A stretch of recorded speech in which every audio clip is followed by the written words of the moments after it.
no seu trono, sua glória o cerca, arcanjos louvam, trovejando.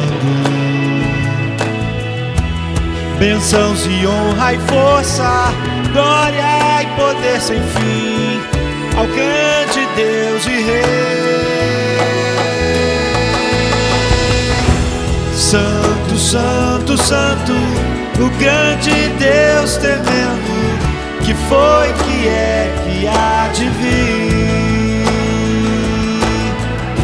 E todo ser criado louve ao Rei dos Reis, Filho de Deus, Senhor, prostrado o adore.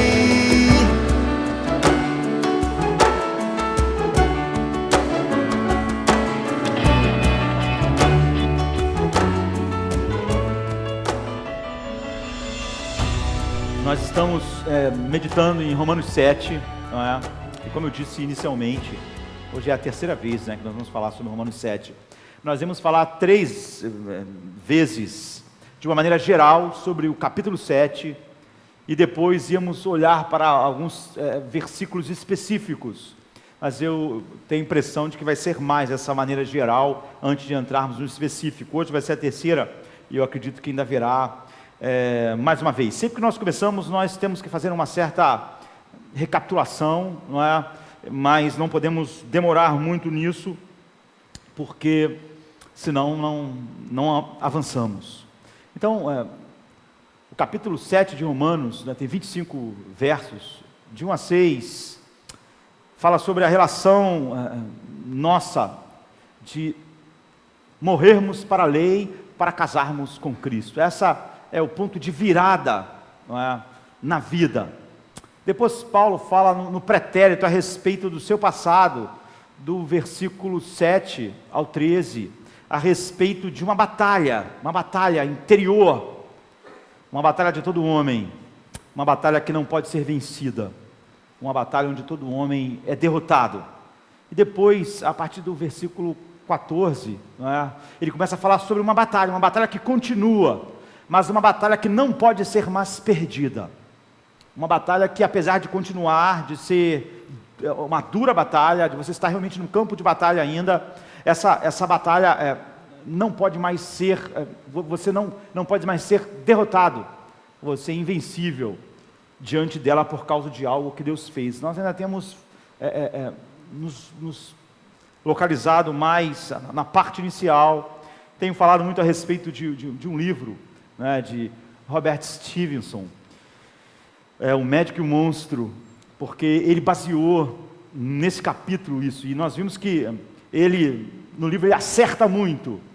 Uma história famosa, ele é um dos escritores mais famosos britânicos do século XIX.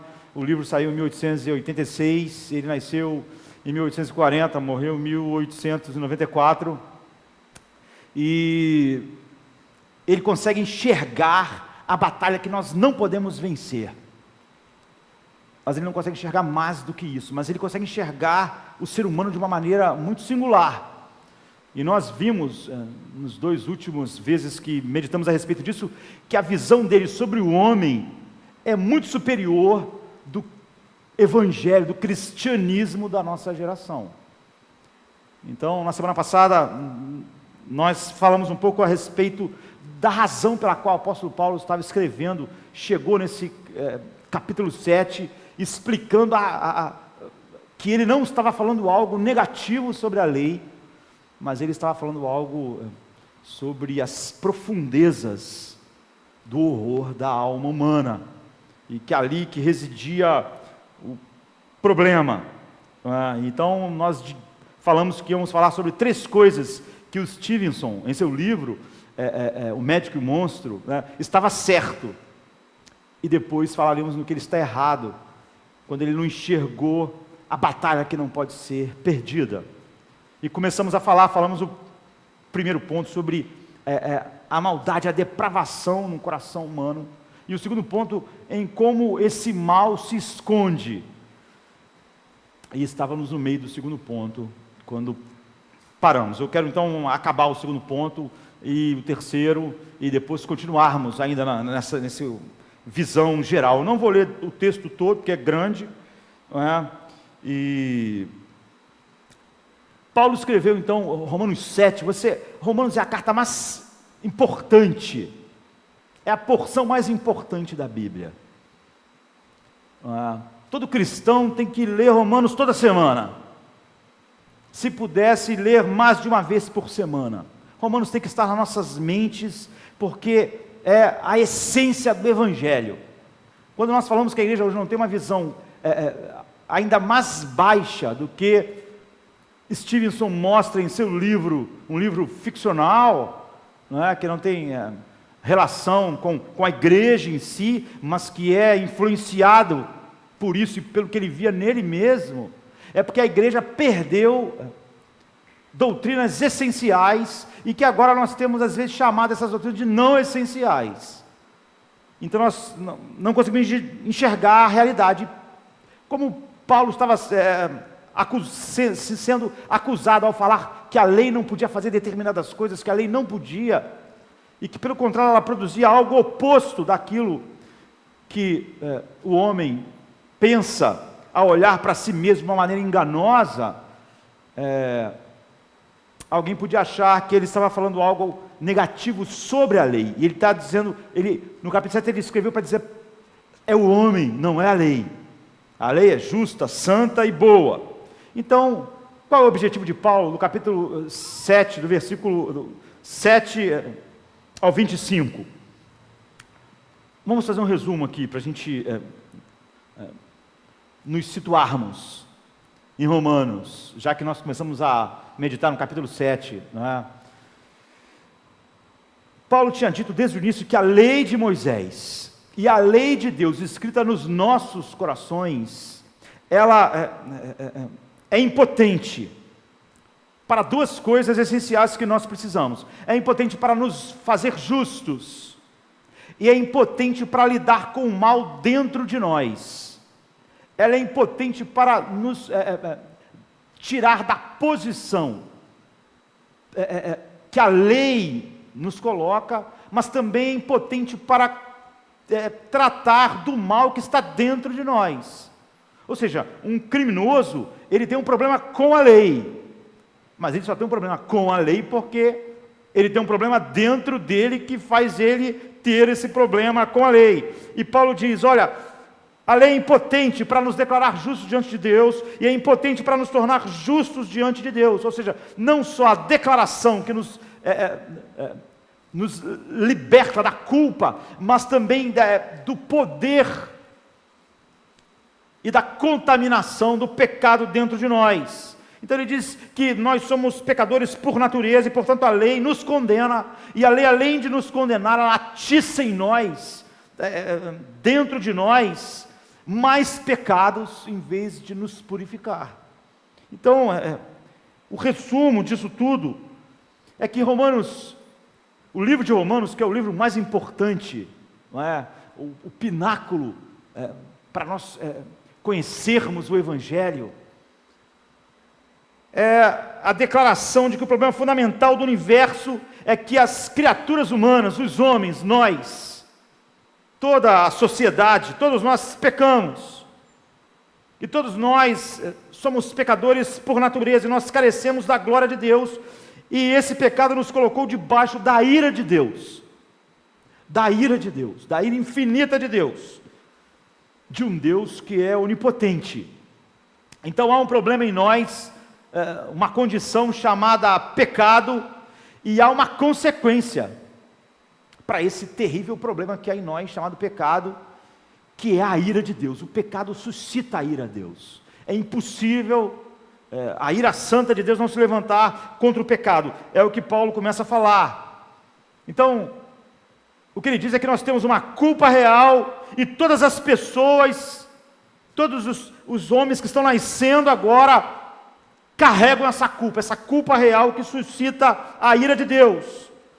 E há uma condenação real sobre cada ser humano, pois Deus é não só o Criador do universo, mas como é o juiz do universo, e Ele criou o universo para manifestar a sua glória e a sua santidade. Então a conclusão de Paulo, depois de 2 capítulos em Romanos, Ele age, nos 2 primeiros capítulos de Romanos, como um advogado de acusação, não meu, seu, daquele, daquela nação, mas de todos os homens. Ele age como um advogado de acusação divino contra o homem, contra a humanidade. E ele diz assim, no capítulo 3, de 9 a 12, pois que somos nós mais excelentes? De maneira nenhuma, pois já dantes demonstramos que tanto judeus como gregos, todos estão debaixo do pecado, como está escrito, não há um justo, não há um sequer, não há quem entenda, não há ninguém que busque a Deus, todos se extraviaram e juntamente se fizeram inúteis, não há quem faça o bem, não há nenhum sequer.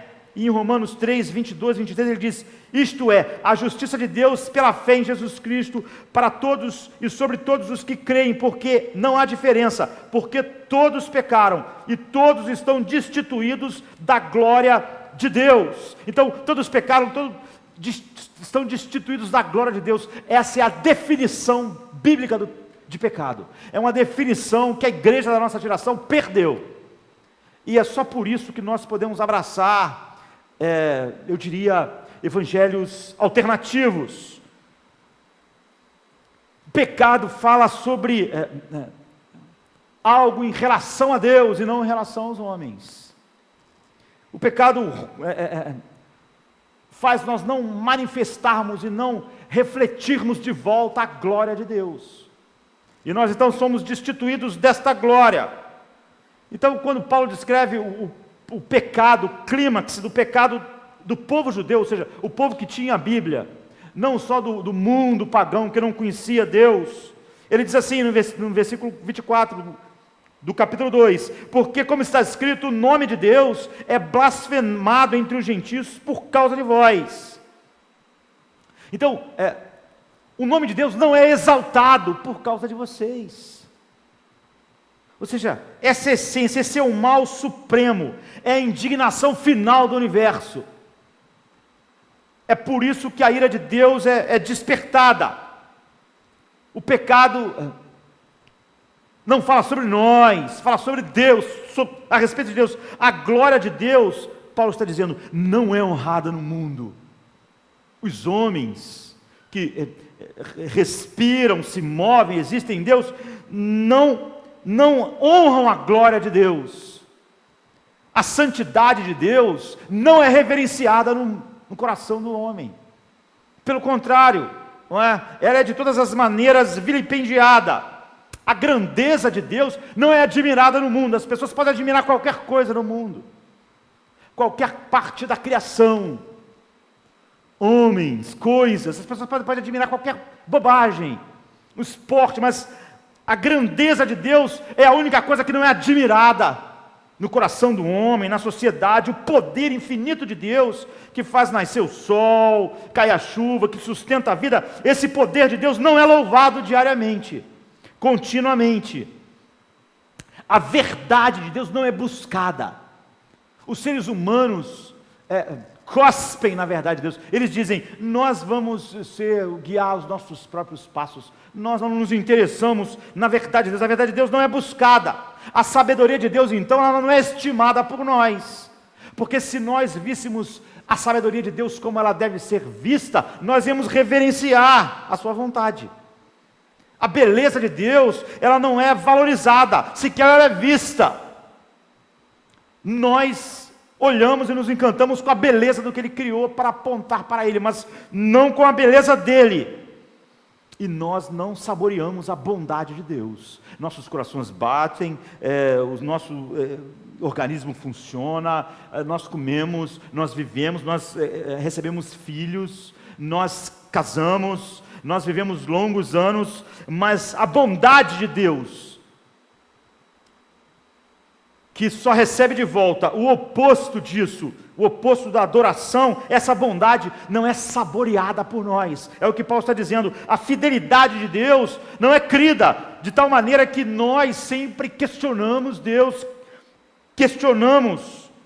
O mundo tende a lembrar de Deus quando as coisas não estão funcionando bem, e as pessoas perguntam, por que Deus está permitindo isso? E as promessas de Deus não são confiáveis para nós.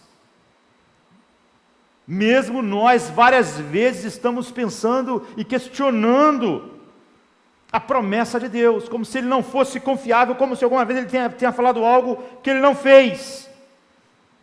Em consequência, os mandamentos de Deus não são obedecidos. A Bíblia diz o quê? Cada um se desviou pelo seu próprio caminho. Os mandamentos de Deus são desprezados. A justiça dele não é respeitada. E a ira de Deus não é temida. Nós tememos os ecos da ira de Deus. Tememos a morte, tememos a doença, tememos a desgraça. Mas a ira de Deus, nós não tememos. O homem não teme. Então a graça de Deus não é valorizada. Porque para que a graça dele fosse valorizada, todas essas coisas tinham que ser realidade para nós. A presença de Deus, então, não é buscada e não é desejada. O fato é que a pessoa de Deus não é amada no mundo.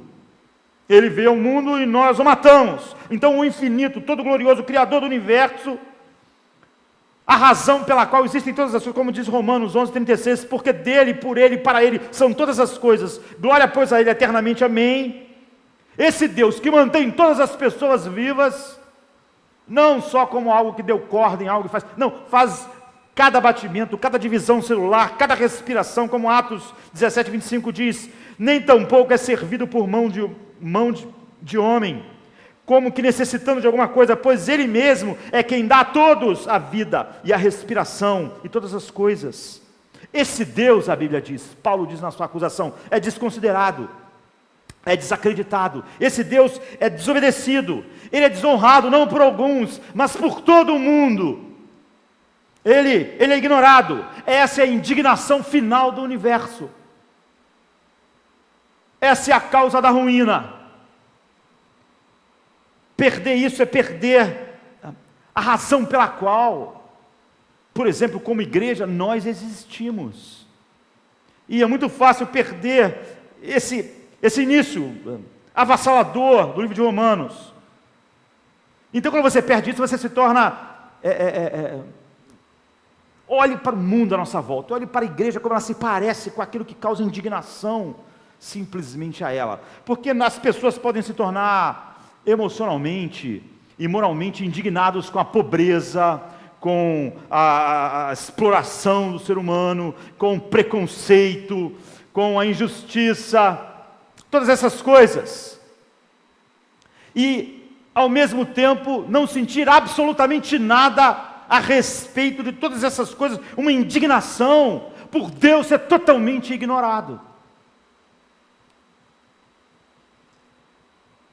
E a Bíblia diz, é por causa do pecado, é o pecado que faz isso, é o pecado que faz você valorizar a criação no lugar do Criador. Essa é o que Paulo está dizendo no capítulo 1, porque tendo conhecido Deus como Deus, não o adoraram como Deus, antes os seus corações entenebrecidos, suprimiram a verdade, e fizeram da criação a coisa mais importante, e fizeram Deus a imagem do homem. O homem passou a ser o centro de tudo. Então o pecado é estimar e valorizar, e honrar, e apreciar o ser humano, e a criação acima de Deus. Então até nisso que você pode achar que é uma coisa boa no ser humano, essa indignação com o que acontece no ser humano, com a pobreza, a discriminação, os males sociais, até isso a Bíblia diz, é fruto do pecado. Por quê? Por que o homem pode se indignar contra isso, quando ele não tem nenhuma indignação do que é feito contra Deus? Assim a nossa raiva centrada na ferida do homem é parte do pecado. O nosso sentimento voltado para o homem, o seu sofrimento, a violência, é fruto do pecado e não da santidade. Porque ao mesmo tempo, Deus é completamente ignorado. Deus é marginal em nossas vidas. Esse é o nosso pecado, essa é a nossa condição. Você vê, aquelas pessoas que mais falam sobre o evangelho social, elas sempre vão relativizar o pecado, porque elas acham, por quê? Eu já falei isso aqui, é bom nós lembrarmos, qual é a definição de pecado, o que nós vemos Paulo fazendo aqui? Pecado é aquilo que nós cometemos contra Deus, e a sociedade não se importa com isso, nem essas pessoas que pregam o evangelho assim. E o que é crime? Crime é um mal cometido contra o ser humano. Então nós ficamos chocados e indignados com o crime, mas não com o pecado. Porque o pecado, se ele não atingir o ser humano, ele não é importante para nós. Porque Deus é marginal. E que o homem está no lugar certo. Paulo diz, essa preocupação com o ser humano, que deixa Deus assim, ela não é fruto de nada bom, ela é fruto exatamente do pecado. Porque Deus é marginal. Então, é óbvio que crime é pecado, mas não é porque é pecado que nós nos indignamos contra o crime, nós nos indignamos porque ele é contra o homem.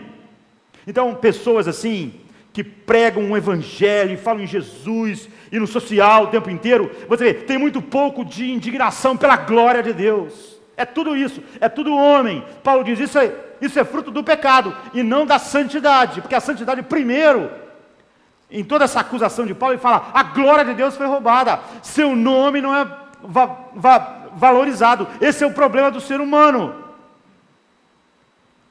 Então essas pessoas às vezes pregando para elas enfatizar bem o que elas querem, eu já ouvi várias vezes alguém dizer assim, olha, essa falta de engajamento social é muito pior do que você ficar na internet na pornografia. Aquela pessoa acredita nisso. Por quê? Por que ele acha pior? Porque a pornografia, teoricamente, está atingindo Deus, a glória de Deus. Não é importante. Mas o que ele chama de social está atingindo quem? Um outro ser humano. Então isso é grave. Isso é mais importante. Isso é prioritário.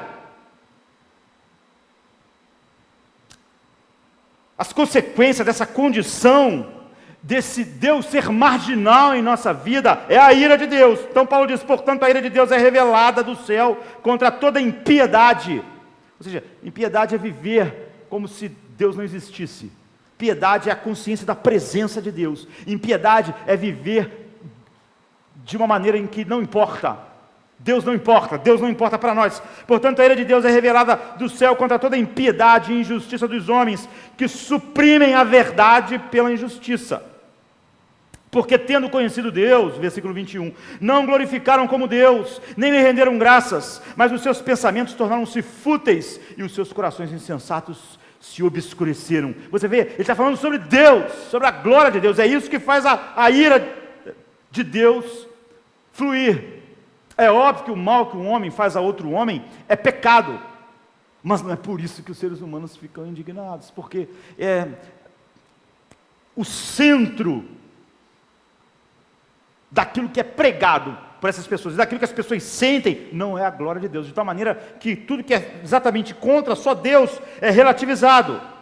Então é a incapacidade de glorificar a Deus assim, e dele ser o centro da vida, é que traz a ira de Deus sobre todos os homens. Então em Romanos 2,5 Paulo diz, contudo por causa da sua teimosia e do seu coração obstinado, você está acumulando ira contra si mesmo, para o dia da ira de Deus, quando se revelará o seu justo julgamento. Em Romanos 2,8 ele diz, mas haverá ira e indignação para os que são egoístas, voltados para si mesmos, que rejeitam a verdade, seguem a injustiça.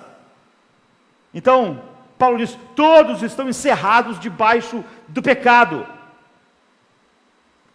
E só sobra para nós ira e fúria. São palavras terríveis quando você pensa que essa ira é de um Deus onipotente. É um Deus onipotente. Nós falamos de fúria, de um terremoto, de uma tsunami, nós achamos horrível. Não é? A fúria de um furacão, mas isso não é nada. Esses elementos são só pequenas expressões do poder de Deus. Mas aqui está falando sobre a fúria do próprio Deus. É algo infinitamente maior do que todas essas forças e poderes da natureza. A explosão, sei lá, de uma supernova. Mas essas forças não são nada em comparação com o furor da ira de Deus. De tal maneira que João, quando tenta falar a respeito disso, ele fica meio que sem palavras. Em Apocalipse 14, 10 e 11, ele diz, também beberá do vinho do furor de Deus, que foi derramado sem mistura no cálice da sua ira.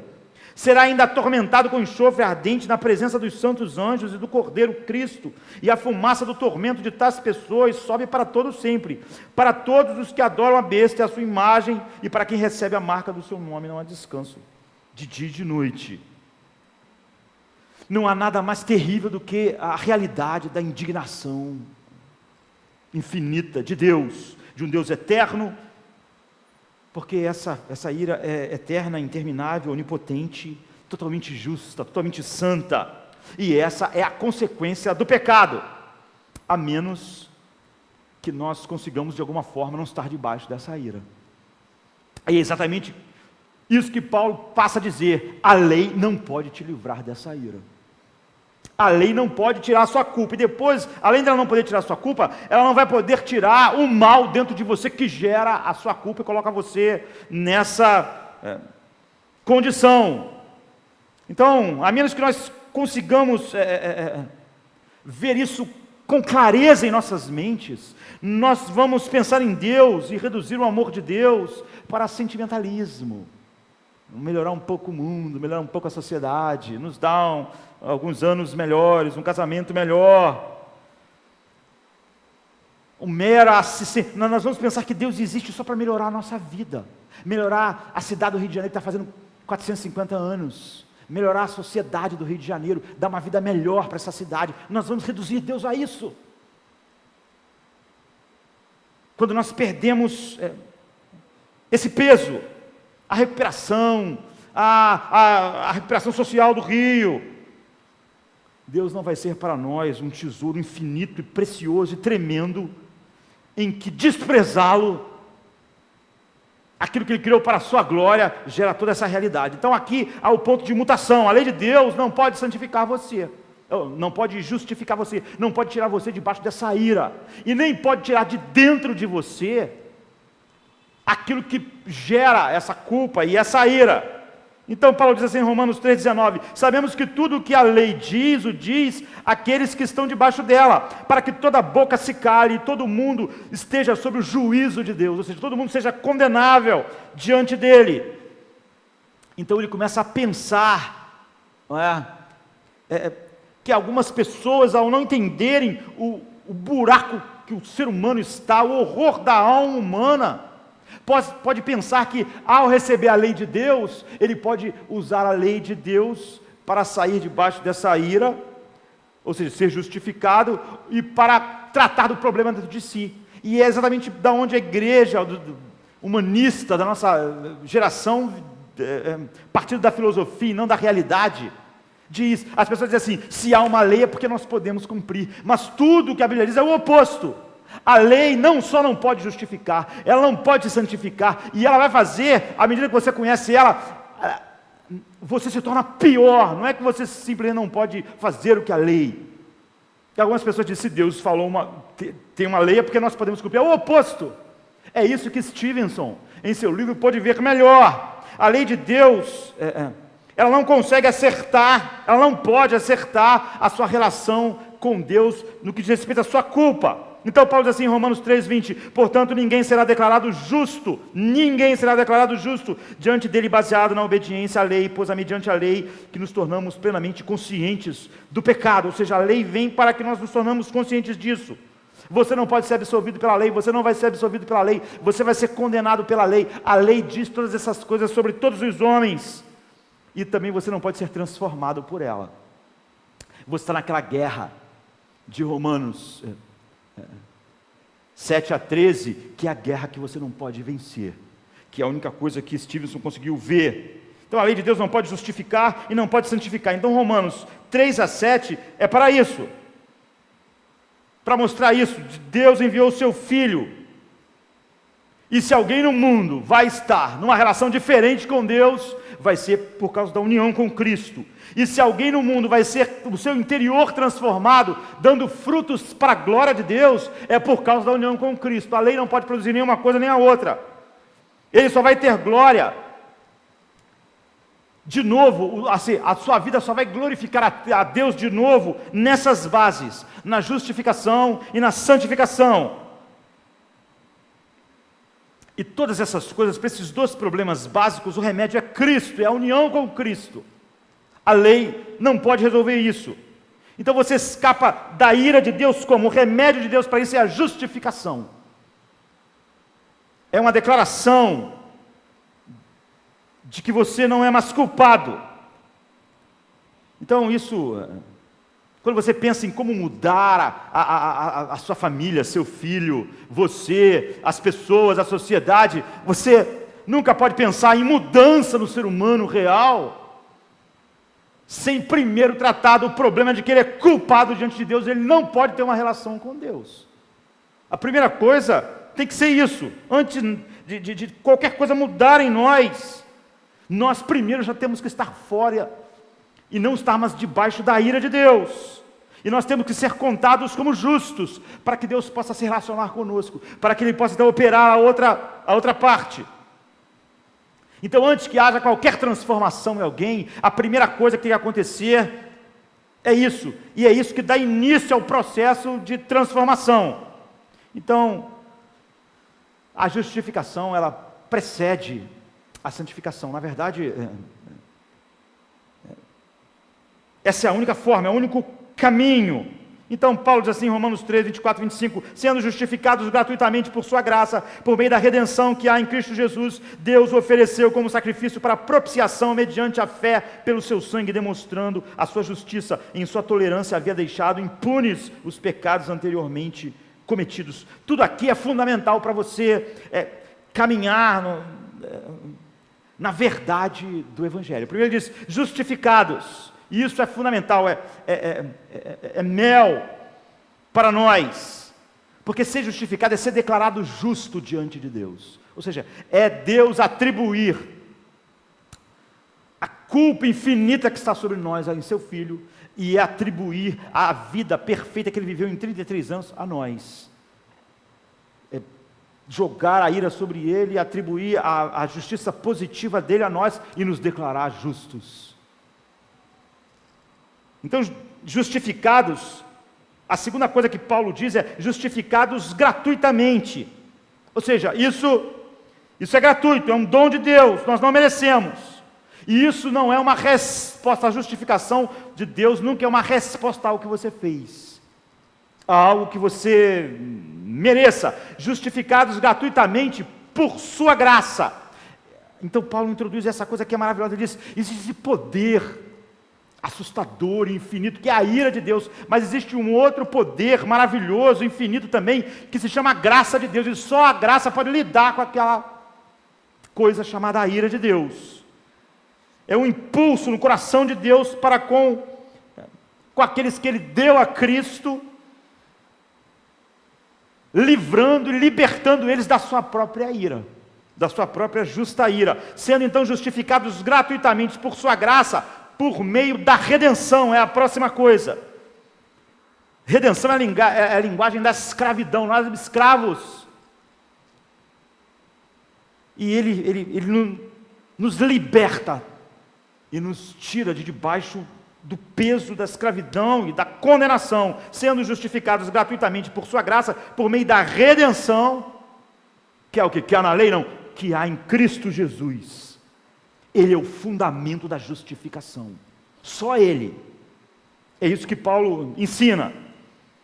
Ele é uma rocha sólida, aonde a justificação está apoiada. Não a lei, não a obediência à lei, com o intuito de consertar as coisas. Sendo, pois, justificados gratuitamente por sua graça, por meio da redenção que há em Cristo Jesus, a quem Deus fez isso. Não foi num canto.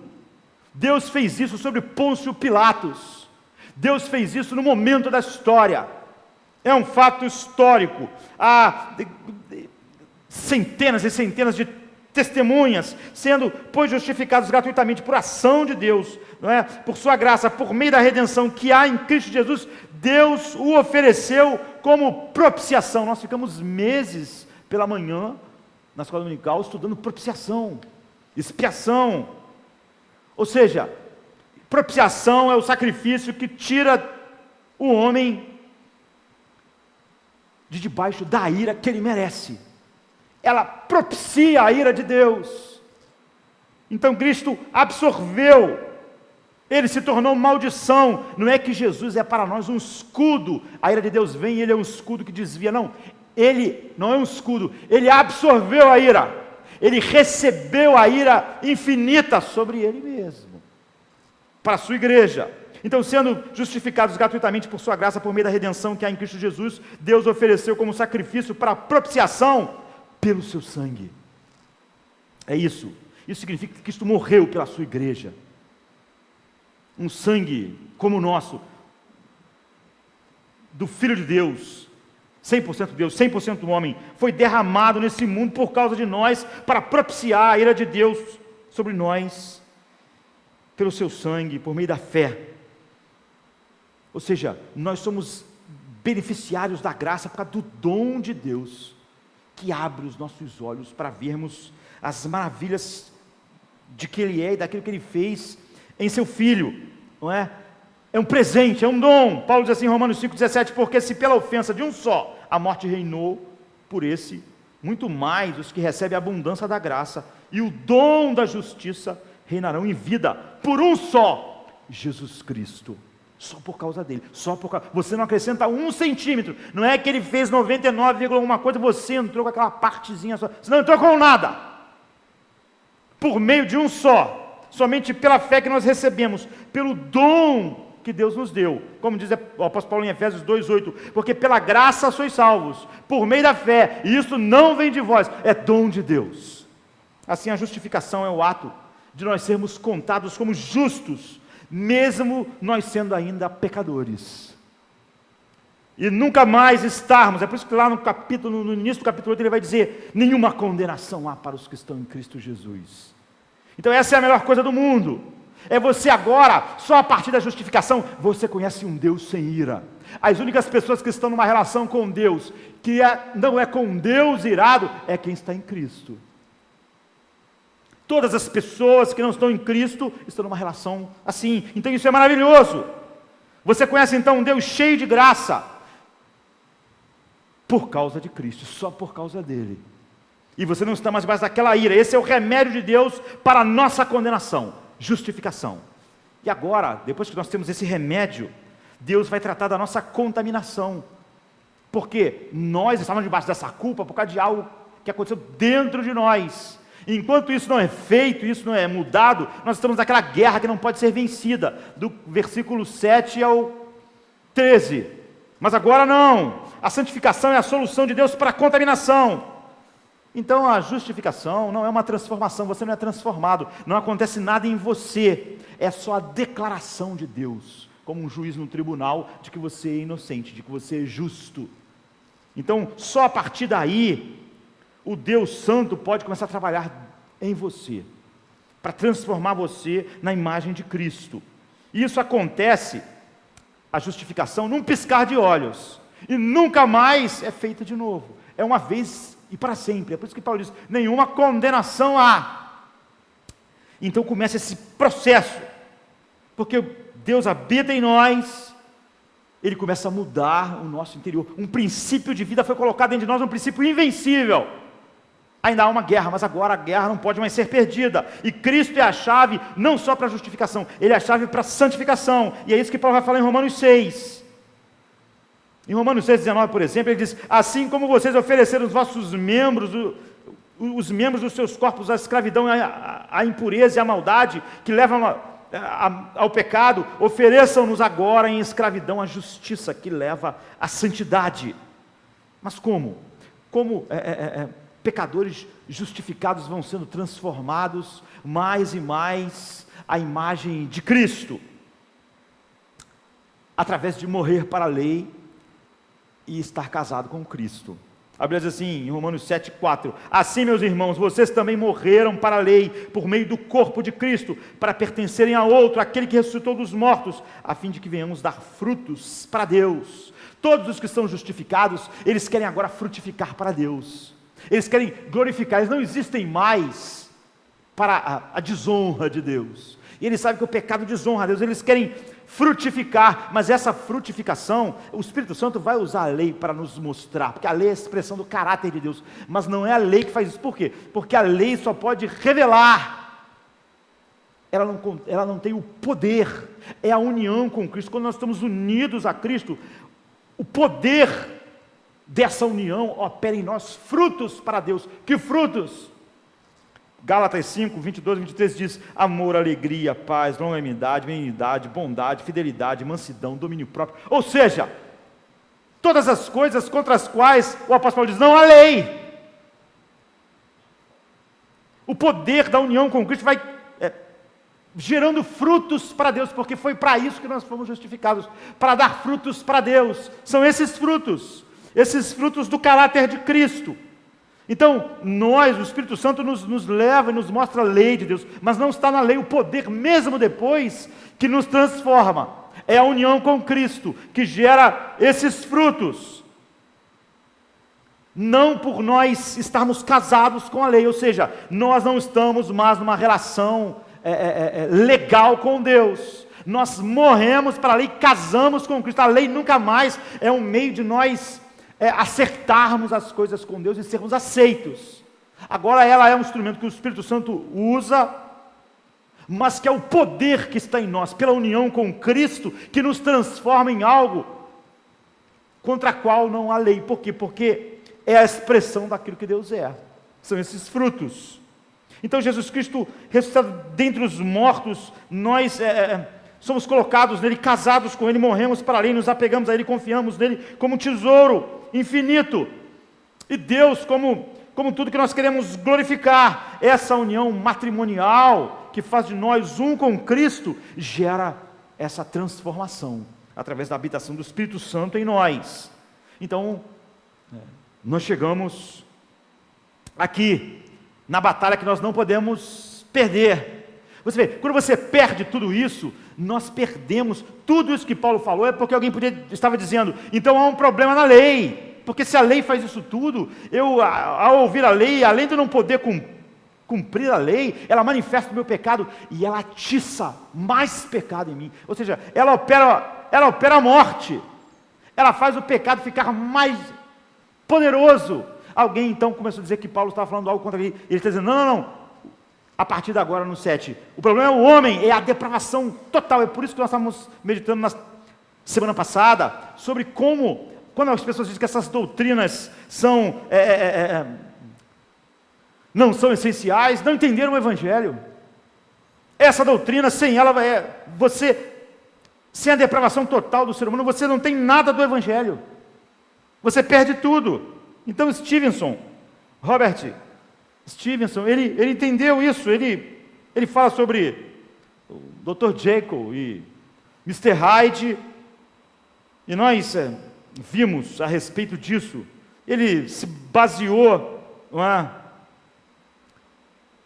no versículo 14, que diz: porque bem sabemos que a lei é espiritual, mas eu sou carnal, vendido sob o pecado. E nós sabemos que quando ele tomou a poção, e o lado que ele achava que era mal nele, deixa eu explicar, alguns podem não ter estado aqui. Dr. Jekyll, ele achava que o ser humano nunca podia viver plenamente, porque parte dele queria viver uma vida correta, não ser egoísta, mas uma parte é totalmente egoísta. E aí a parte que é totalmente egoísta faz coisas que a nossa mente acaba dizendo: está errado, e isso nos atormenta. Então aquela parte que ele achava melhor não podia viver em paz, mas a parte também que era egoísta não podia viver em paz, porque a consciência estava atormentando, e ele achava que se separasse os dois, entre dois eus, então as duas podiam viver em paz. Ele faz uma poção, que ele chama de química metafísica, e separa. Então ele é um doutor respeitado, mas quando ele toma uma poção, ele vira um Mr. Hyde, que é totalmente egoísta. Ele diz: na primeira vez que eu tomei a poção, pela primeira vez, eu senti que o mal em mim era muito pior, 10 vezes maior do que eu imaginava. Ou seja, é a mesma experiência que o apóstolo Paulo vai falar, quando ele está falando no pretérito do seu passado, do verso 7 ao 14, não é? um dia ele enxergou que a maldade era muito maior. E ele usa o nome hide porque ele está fazendo um jogo de palavras em inglês que fala sobre uma coisa hedionda e escondida. Ou seja, esse mal se esconde em nós. É por isso que cada ser humano tenta se convencer de que há uma bondade.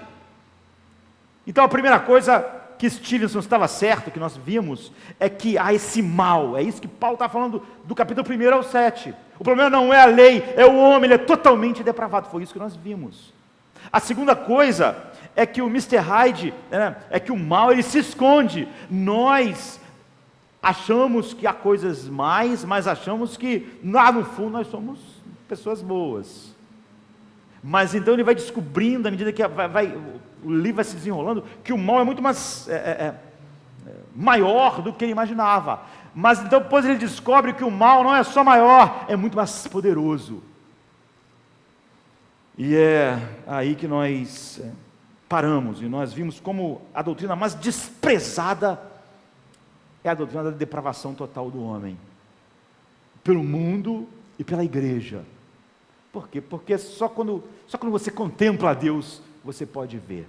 Sabe, como Paulo caiu do cavalo, essa é a poção lá do Dr. Jekyll que faz nós enxergarmos a realidade. Precisa de algo assim traumático.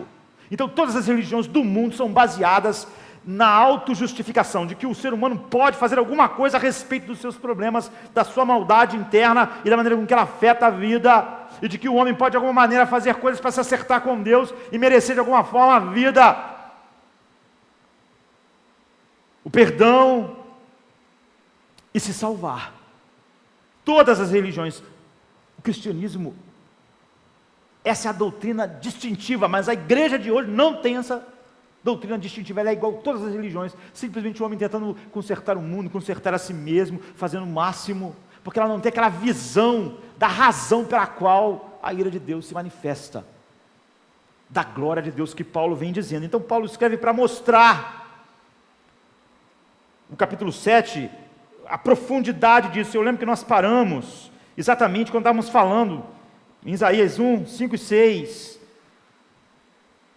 que o mal não é só, ele é muito mais poderoso, não é só que ele é maior do que era imaginado, mas é muito mais poderoso. As Escrituras falam da extensão da depravação humana, assim, em Isaías 1, de 5 a 6, toda a cabeça está enferma, e todo o coração fraco, desde a planta do pé até a cabeça, não há nele coisa sã, senão feridas, inchaços e chagas podres, não espremidas, nem ligadas, nem amolecidas com óleo. Essa é a declaração.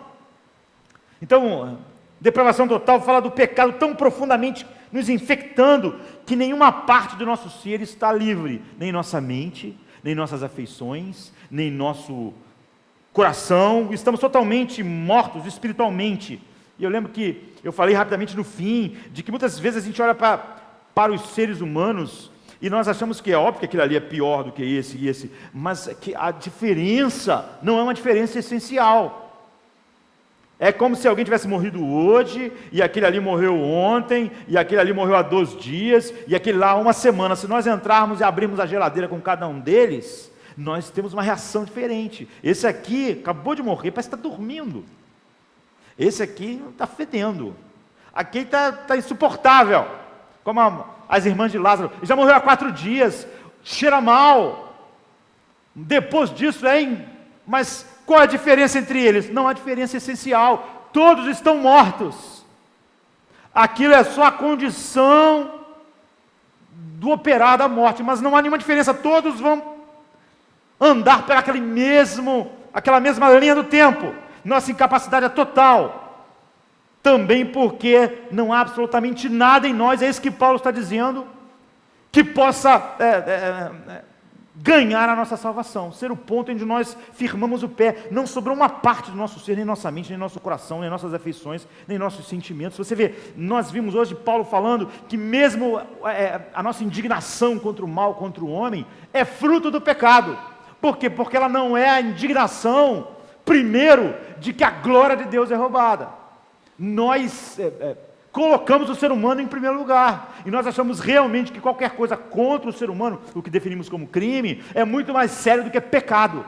De tal maneira que nós vamos banalizar o que é pecado e vamos falar, revestir de capa de evangelho algo muito mais interessado no homem, no crime e na sociedade do que na glória de Deus. Então, se nós quisermos ser despertados da morte, não há nada. Então, os reformadores afirmaram, e a igreja da sua época cresceu como resultado disso, essa realidade. Nós vimos a parte histórica disso, mas nem todos gostaram. Por exemplo, os arminianos remonstrantes, é onde começou o arminianismo, né, no Sínodo de Dort, 1618, 1619. As pessoas falam muito sobre calvinismo, 5 pontos do calvinismo. Os reformadores nunca fizeram ponto de absolutamente nada.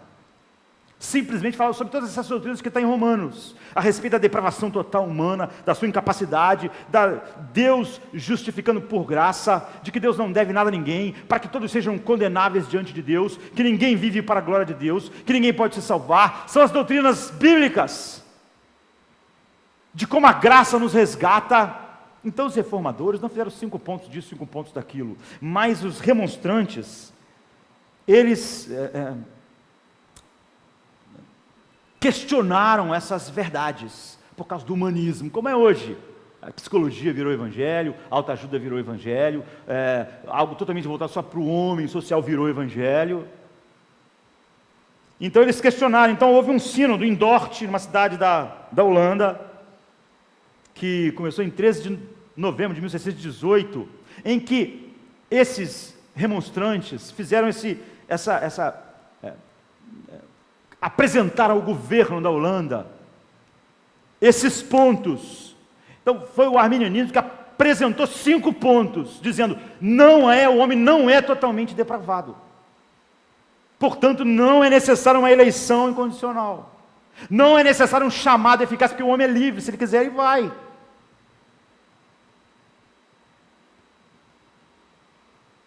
Então, não é necessário uma expiação limitada,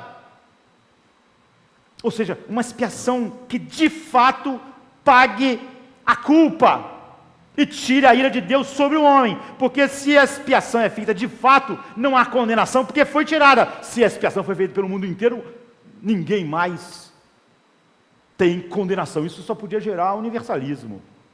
E como o mundo inteiro continua inimigo de Deus, é óbvio que o mundo não foi justificado. Por quê? O processo de santificação não começou. E nem a perseverança dos santos. Olha, se o homem é incapaz de se salvar, é óbvio que se Deus o salva assim, Deus tem que mantê-lo. Aquela guerra é imperdível a partir do versículo 14, por causa da operação de Deus. Por causa da semente de Deus, por causa da união com Cristo, não é um homem. E uma vez unido a Cristo, essa união, esse poder infinito de Cristo, leva o homem até o fim. E eles apresentaram esses 5 pontos contra essas doutrinas, as doutrinas da graça. E esse Sínodo de Dort, vários teólogos, grandes puritanos e homens de 8 países diferentes, olharam aquilo tudo que foi apresentado e foi rejeitado.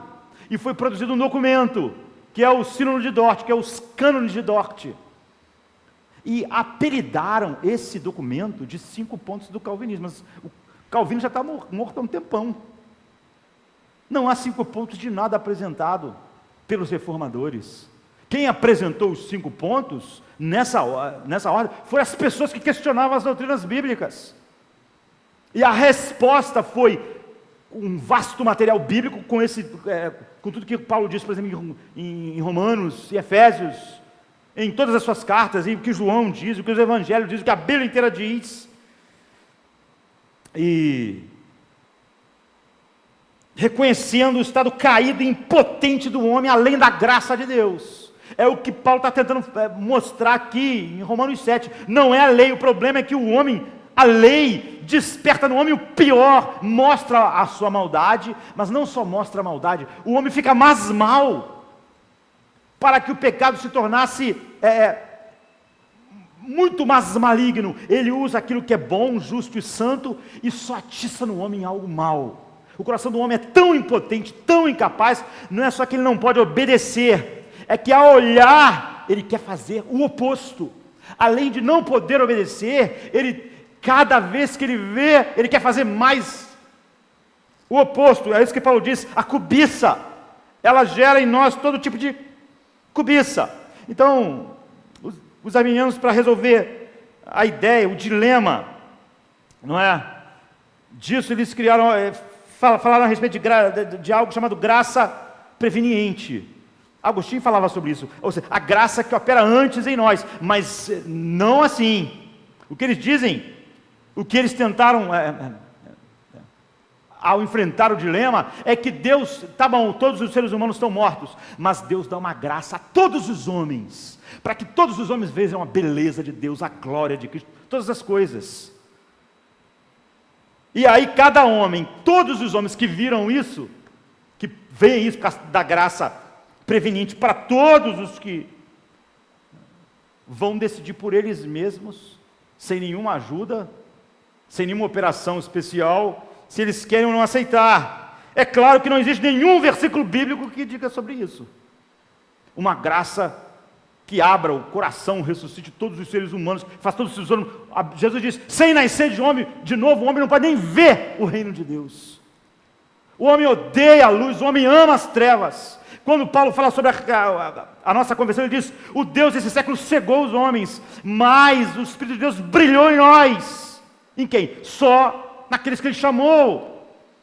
O Evangelho é um escândalo para os que se perdem, mas para os que são chamados. Ele está falando sobre um chamado eficaz. Ele é o quê? Ele é o poder de Deus, porque eles foram chamados, seus olhos foram abertos. É óbvio que não há nada. Então, na tentativa de não negar que os homens estão espiritualmente mortos, mas que ao mesmo tempo o homem é que decide a sua salvação, criaram algo onde é contrário a tudo que a Bíblia afirma a respeito de todos os homens. E nós podíamos até dar o crédito de que queriam, de alguma forma, dar glória a Deus na salvação, mas eles também querem acreditar que os pecadores é que iniciam a sua salvação, e de que eu sou salvo porque eu iniciei, e aquele ali não é salvo porque ele não iniciou. Ou seja, eles querem dizer que o homem é que inicia a salvação, mas querem dar a glória a Deus. Só que são duas coisas incompatíveis. Se o homem é um fator determinante, toda a glória não é de Deus, é óbvio que não, é do homem que decide se é salvo ou não. É o homem que decide se se mantém salvo ou não. É por isso que eles não acreditavam na perseverança dos santos, que como não é Deus que se mantém, é o próprio homem, enquanto ele quiser, ele pode querer ir para o céu hoje, mas pode não querer ir para o céu amanhã. Ou seja, de alguma maneira estranha, esse homem é justificado e justificado. Deus num dia diz, nenhuma condenação há para você, mas uma hora depois Deus diz, você está condenado. Entende? Não entendeu o que é justificação, que é uma declaração para sempre. Justificados, nenhuma condenação há para os que estão em Cristo Jesus. Quem levantará acusação contra eles? É o que Paulo diz em Romanos 8. No entanto, o pensamento ilógico decorrente dessa contradição se tornou a base do cristianismo no mundo, no século passado, no final do século XIX, no século XX e agora. Tudo que nós chamamos de evangelho tem mais ou menos a base assim, nesse princípio ilógico, e que nega as verdades que são sim essenciais. Esse é o princípio por trás de todo o avivamento que nós temos conhecimento, que as pessoas falam. E é isso que criou, só a partir disso, que a igreja abandonou essas doutrinas essenciais, que criou apelo. Apelo é uma coisa nova. Essa coisa de que venha você, e fica meia hora insistindo com as pessoas, foi depois que não se cria mais na depravação total do homem, e nem que Deus que salva o homem, é que nós achamos que, como é o ser humano que vai fazer isso, nós temos que apelar para ele, nós podemos usar qualquer isca, o casamento dele, o dinheiro dele, uma melhor sociedade no Rio de Janeiro, uma vida social melhor, qualquer coisa que faça ele tomar uma decisão. Isso explica a crença teimosa e generalizada de que os pecadores podem responder a Deus baseados na sua liberdade. quando na verdade eles são escravos da corrupção. Mas essa ideia teve que levar a isso. E como os pecadores são soberanos e não Deus, Deus não pode fazer nada para salvá-los. E como eles são soberanos, nós podemos oferecer qualquer coisa para eles tomarem uma decisão. Uma vida de dinheiro, um emprego melhor, mais dinheiro, uma cura. Então essas são ideias que você vai encontrar abundando em nosso meio hoje, mas em nenhum lugar das Escrituras. A Bíblia claramente ensina que o pecador não é só incapaz de dar o primeiro passo, ele é incapaz de desejar qualquer coisa em relação a Deus. Paulo diz em Romanos 8, a mente humana é inimizade contra Deus. Ela não pode desejar, como nós vimos na semana passada, Lutero falando na sua grande obra, na Reforma, a escravidão do arbítrio humano, e vimos o Velho e o Novo Testamento falando, não são as suas decisões que formatam o teu coração, é o oposto, é o teu coração que formata as suas escolhas. As suas escolhas não podem mudar o seu coração, é o seu coração que gera as suas escolhas. Então é por isso que Jesus diz, do coração do homem saem os adultérios, os crimes, todos os pecados, sai do coração. Portanto, a vontade do homem não pode mudar o seu coração, porque é o coração do homem que comanda a vontade do homem. Então, na melhor das hipóteses, essas pessoas elas vão fazer um movimento para um Deus falso, porque ela é chamada a fazer um movimento em direção a um Deus baseado em seus desejos caídos e motivados pelo seu autoengrandecimento, baseado naquilo que eu já desejo, sem Deus. Todo mundo deseja família, dinheiro, viver em paz. Como nós vimos na declaração de Paulo, na condenação, na acusação de Paulo à humanidade, o problema do homem é que o homem fez Deus marginal e Deus não faz parte da sua vida. Nenhum homem é capaz de sentir isso e desejar Deus assim, mas é óbvio que ele é capaz de desejar dinheiro, saúde, família e uma vida boa, entre aspas, que Deus nos deixe em paz para viver. Essa é a essência do que é ser diabólico. Então, quando você esconde isso, é por isso que Stevenson disse que o Mr. Hyde usou esse nome, ele não é só hediondo, ele se esconde. Ele se esconde.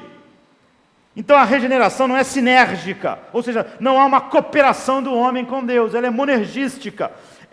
Deus faz isso. O Espírito Santo vai lá como um vento soberano e faz o homem nascer do Espírito. Porque tudo que nasce da carne é carne, como Jesus disse a Nicodemos. Então na regeneração nós nem resistimos, nem cooperamos. Nós resistimos a Deus até o Espírito Santo soberanamente nos regenerar. E nós somos transformados pelo poder infinito do Espírito, não contra a nossa vontade, porque o que é mudado é o nosso coração, da onde brotam nossas vontades.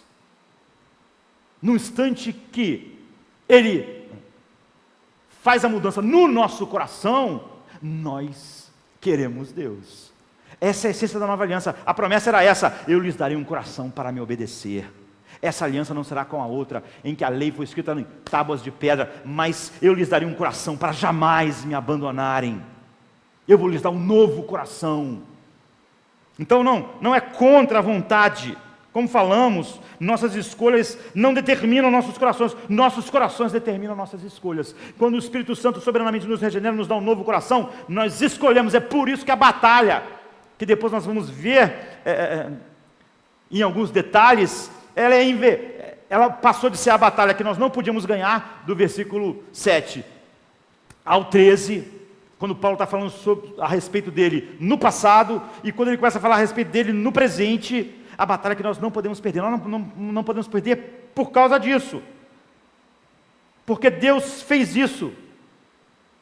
Por exemplo, em Atos 16, 14, assim, uma das que ouviam era uma mulher, nós temos estudado isso, temente a Deus, chamada Lídia, vendedora de tecido de púrpura da cidade de Tiatira. O Senhor abriu o seu coração para entender a mensagem de Paulo. É isso. A partir desse momento, Lídia queria. O escândalo e a ofensa da cruz e o amor às trevas foi dissipado. Então, nós nos perguntamos como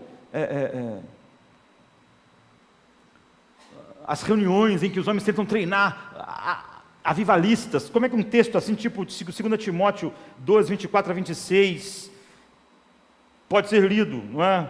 Paulo diz assim: ao servo do Senhor não convém brigar, mas sim ser amável para com todos, apto para ensinar, paciente, deve corrigir com mansidão os que se lhe opõem, na esperança de que Deus lhes conceda arrependimento, de que Deus faça isso. Sabe, essa é a doutrina de toda a palavra de Deus.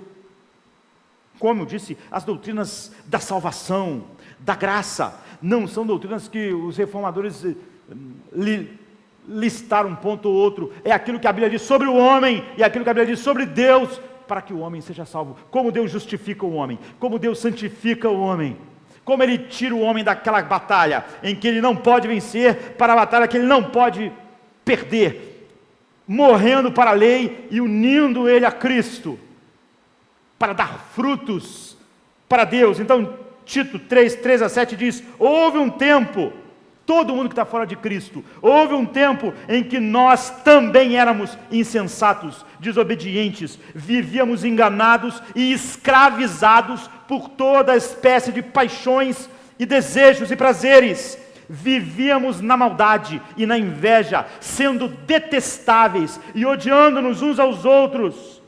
Mas quando se manifestaram a bondade e o amor de Deus, da parte de Deus, nosso Salvador, não por causa de atos de justiça que nós praticamos, mas devido à sua misericórdia, Ele nos salvou pelo lavar regenerador e renovador do Espírito Santo.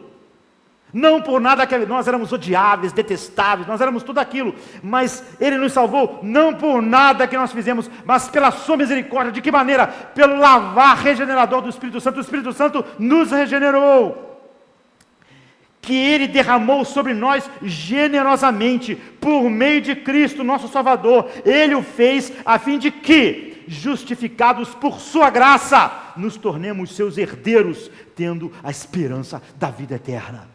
Esse é o Evangelho, Tito 3, de 3 a 7.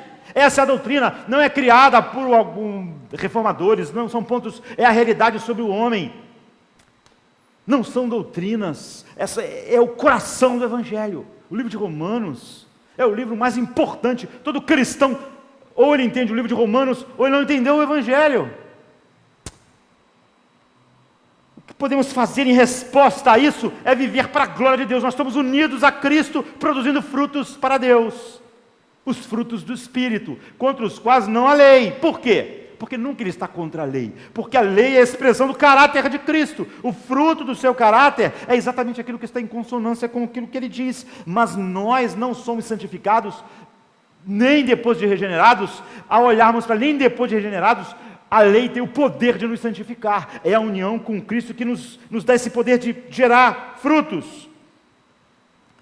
Então, a negação da depravação total tem sido o alicerce da igreja nos últimos século e meio. É por isso que nós estamos onde estamos, perdemos o Evangelho. Como nós vimos semana passada, isso é distintivo entre o Evangelho e todas as religiões que o homem inventou.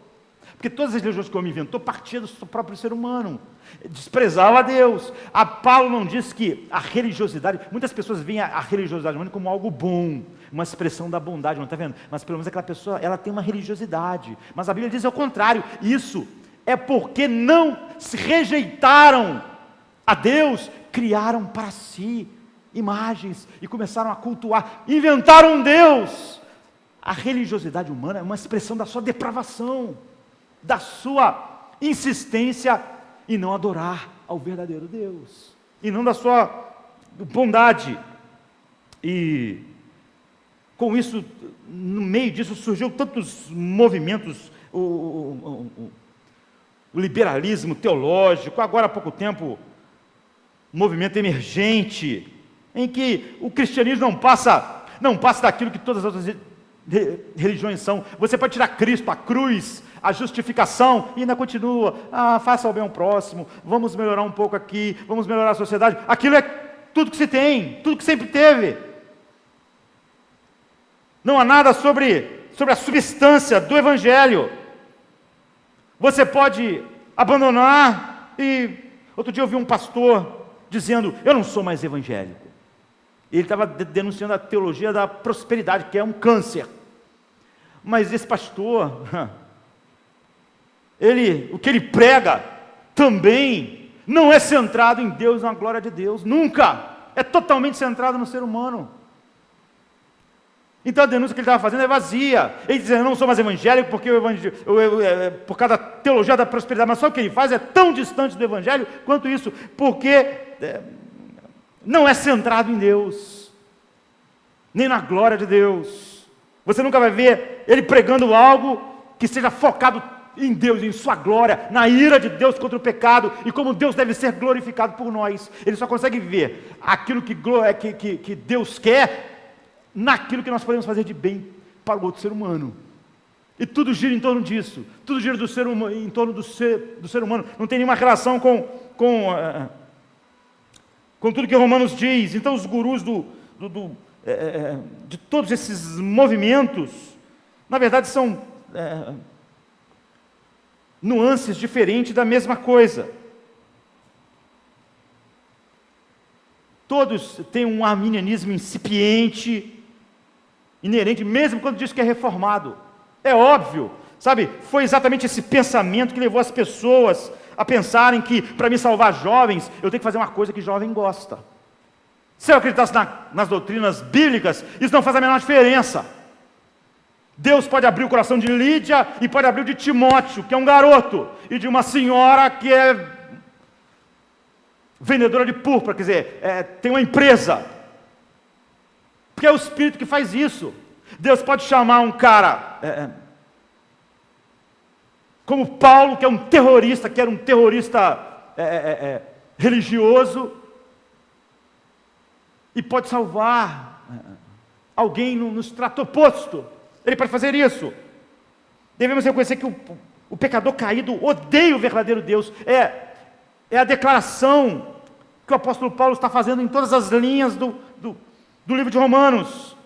E fatalmente todo pecador se ama, mas no entanto a igreja abraçou a ideia de que o que nós precisamos é de uma maior autoestima, como se o homem não se amasse o suficiente. A Bíblia chama o ser humano de amante de si mesmo.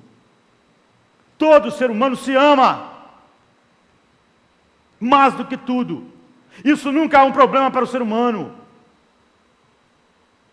Outro dia alguém falou assim: mas uma pessoa estava querendo se suicidar, essa pessoa estava... Não, o ser humano quer se suicidar porque ele acha que a vida não está mais valendo a pena, que a vida não está dando a ele o que ele merece.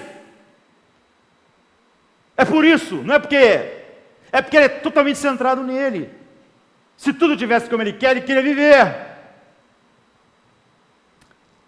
O Evangelho assalta a autoadoração do homem, do pecador, a autoconfiança, a autoestima, a presunção, e esmaga sobre o peso da lei de Deus, dizendo: é uma batalha que vocês não podem perder, porque vocês são maus. A única maneira que ele pode ser posto em liberdade é quando o Espírito Santo faz você odiar essa vida centrada em si mesmo, essa vida centrada nos homens, é odiar suas ambições, é arrepender-se dos seus pecados, é amar o único verdadeiro Deus, é compreender tudo que eu fiz roubava a glória de Deus. O problema não é que meu casamento é ruim, não é que o pouco dinheiro, não é que o social está ruim, o problema é que Deus é marginal na minha vida, como Ele é marginal na vida de todos os homens.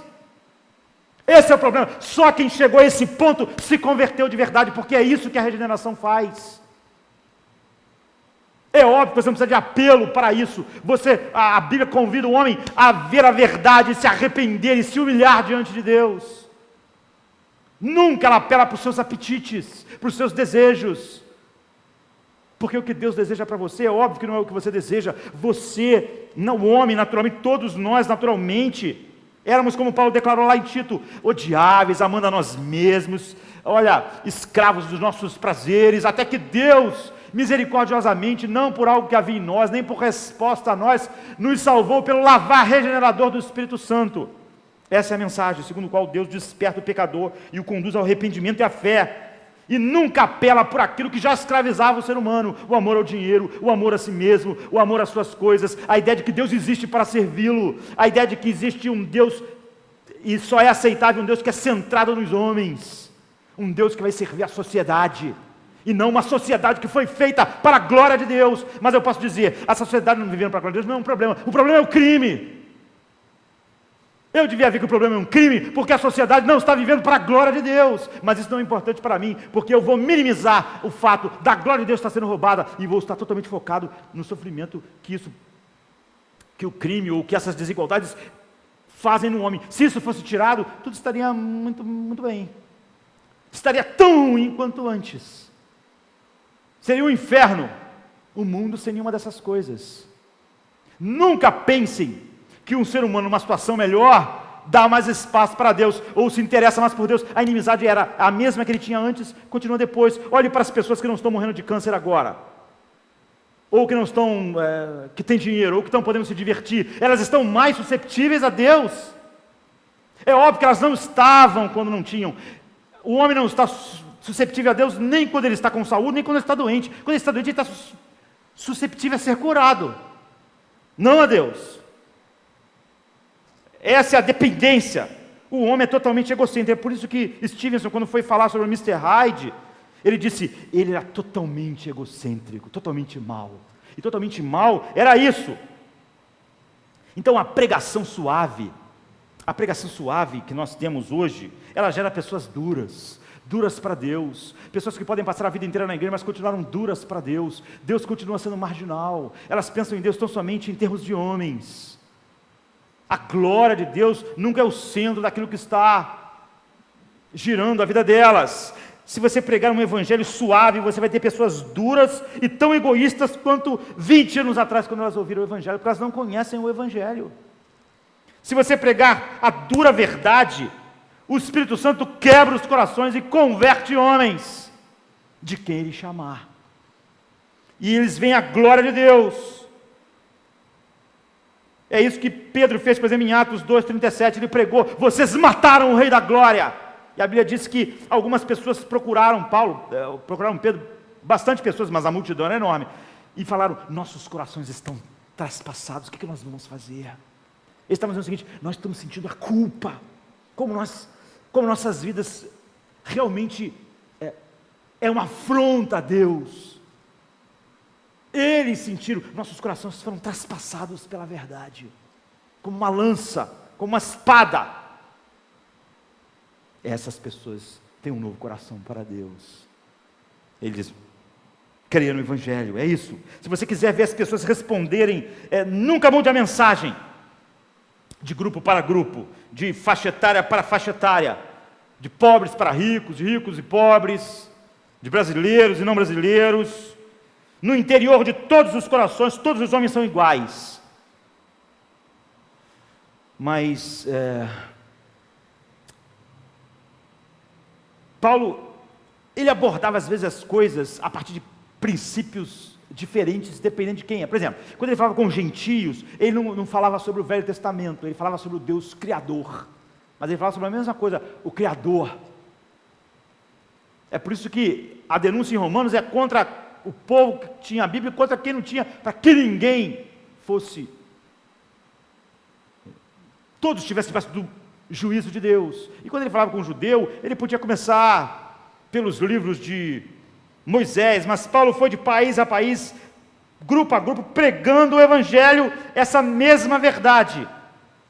E a ideia hoje de contextualização, entre aspas, que ficou tão comum, às vezes algumas pessoas tentam catar algo de Paulo, por exemplo, 1 Coríntios 9, 22, que diz, tornei-me tudo para com todos os homens, para que possa por todos os meios chegar a salvar alguns. E está dizendo isso, que eu vou me transformando de cultura em cultura, ou tentando ver aquilo que toca mais no coração do homem. Não é isso que Paulo está dizendo. O apóstolo está dizendo o seguinte, no versículo 19, eu me fiz escravo de todos, para que eu possa ganhar mais. Ele não está falando sobre o Evangelho.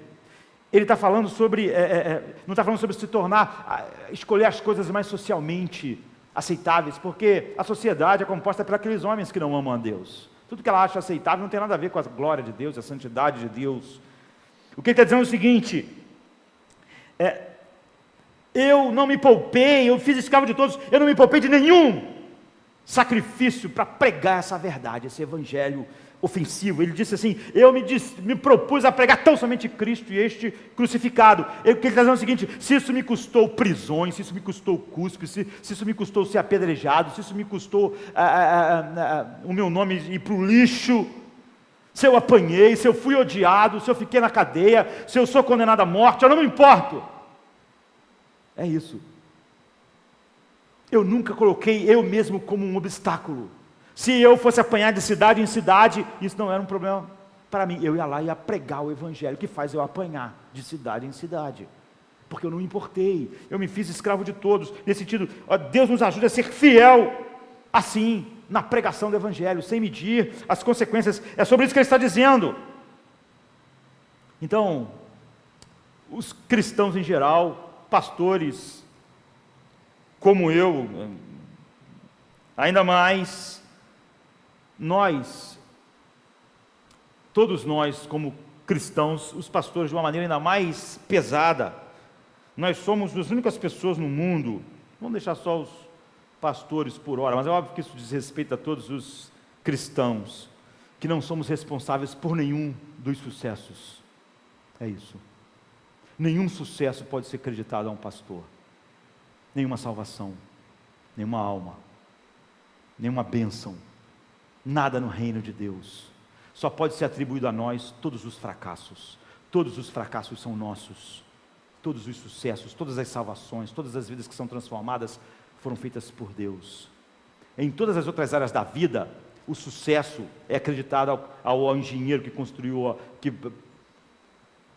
projetou algo, ao médico que operou, mas a nós, nenhum sucesso é atribuído a nós. Mas todos os fracassos são nossos, todas as falhas, mas todos os sucessos, sem exceção, pertencem a Deus. Então, nós vamos encerrar. Esse é o segundo ponto, não é? Esse mal se esconde, e é por isso que nos últimos 1,5 século ele se escondeu até dos púlpitos. Então, por definição, ninguém nessa sala naturalmente pode aceitar a ideia de que você mesmo, que o ser humano é tão mau assim, porque ele é escondido. É por isso que ele usou essa palavra. Então, do verso 13, do 7 ao 13, está dizendo: você não pode lidar com isso, porque o mal se esconde, o mal é maior, você precisa de algo traumático, você precisa, como o apóstolo Paulo, de um encontro soberano com Cristo, como ele fez, ele caiu do cavalo, aquilo foi a poção, sabe a poção que o Dr. Jekyll tomava para se transformar para ver o Mr. Hyde, para se transformar? É isso, é essa poção, é essa obra do Espírito de Deus.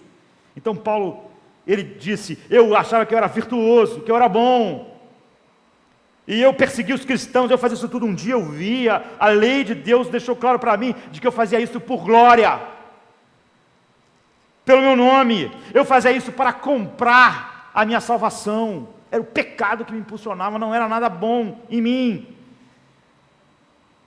Ele odiava os cristãos, ele começou a prendê-los, a condená-los à morte. Em seguida, ele teve aquele encontro, caiu, viu a luz, falando sobre iluminação. Ele diz: era o desejo de glória, de meu próprio nome, do meu currículo. Isso acabou me levando ao que? Ao orgulho, à violência. De repente, a Bíblia, ele diz: Deus mostrou o lobo voraz que estava por trás das minhas boas ações, daquilo que eu achava bom. Quando ele viu a cobiça, ele diz: olha, eu fiquei dizimado, porque eu descobri que a lei de Deus, quando diz não cobiçarás, ela desperta em mim todo tipo de cobiças. Então Paulo naquele dia olhou e viu pela primeira vez Edward Hyde, o monstro que estava lá escondido, hediondo, mas escondido. É preciso de algo normalmente assim, algo que nos derrube do cavalo, uma iluminação capaz de nos fazer escapar da autopiedade, do auto-orgulho, do egoísmo, do auto-engano. E não é um apelo que faz isso, é isso. Antes você não vê, está escondido. Então esse é o segundo ponto. E o terceiro, eu não vou Vou encerrar. Nos últimos 150 anos, o mundo, de todas as maneiras, tentou exatamente fazer com que nós caminhássemos nesse sentido, de dizer, o ser humano é bom, o ser humano essencialmente é bom. Essa é a base de toda a psicologia humanista, que se transformou em evangelho. É isso que é ensinado aos jovens na faculdade, é isso que é ensinado na igreja, é isso que é ensinado nos programas de televisão, ou seja, esconder mais isso. Então, eu quero encerrar dizendo, houve um filme baseado num livro, não é, de Thomas Harris, chamado O Silêncio dos Inocentes. Então, é isso que eu vou descrever, é do livro, eu não sei localizar isso exatamente no filme, mas o filme ficou famoso, foi lançado em 91, se eu não me engano, ganhou um monte de Oscar, mas na verdade é o terceiro livro de uma série de Thomas Harris, que começa com Domingo Negro, depois o Dragão Vermelho e o Silêncio dos Inocentes. Mas o primeiro filme a ser feito foi do terceiro livro, e há uma cena que Hannibal Lecter está conversando com a agente do FBI, nós vamos encerrar aqui, e ela está conversando com ele para pedir ajuda, não é? Clarice Starling, que é a Judy Foster no filme, para ajuda para encontrar um serial killer, e ele matou várias pessoas, e a única coisa que liga tudo é um casulo de uma mariposa da América do Sul. E ele, então, ela pede ajuda porque ele é um grande serial killer, um gênio do mal, assim, sabe? E ele ajudar, porque o serial killer sequestrou a filha de uma senadora, e ela, como agente do FBI, resolve ir na cadeia, pedir ajuda dele, contar essa história para ver se ele realmente tem essa mente assim. E ele trata ela mal em determinado momento no livro, fala umas coisas pesadas, e essa gente do FBI diz para ele, olha, o que aconteceu com você para você ficar assim tão mal? E ele diz assim, nada me aconteceu, eu aconteci. Você não pode me reduzir a um conjunto de influências. Você foi comprada pela psicologia moderna. Não foi nada que fez eu ficar assim. Eu sou assim. E sabe por que você acredita de que alguma coisa que minha mãe fez, meu pai fez, me fez ficar mal assim? Por causa de você, para se proteger. Porque há essa maldade aí também. E para você negar ela em você, você tem que negar ela em mim. Você tem que dizer que alguém fez alguma coisa em mim. As pessoas fizeram coisas em mim sim. Minha mãe falhou comigo, algumas pessoas falharam comigo, mas isso é como se ele estivesse dizendo assim, isso foi só a poção que fez a maldade que eu já tenho aflorar. O que as pessoas nos fazem não criam o mal em nós. E isso é só uma tentativa que você tem, você foi comprada pela psicologia humanista. Você vendeu a sua alma. Porque você não quer ver a feiura em você, você finge que não há feiura em mim, mas há dentro de você um monstro, sabe, Starling, há um Mr. Hyde em você, e para você negar o seu, você quer negar o meu, mas eu aconteci, eu sou mal, é isso. E depois, o terceiro ponto vai ser como quando você tenta ser bom, sem a união com Cristo, você só consegue ser mais mal. Mas nós vamos ver isso na semana que vem.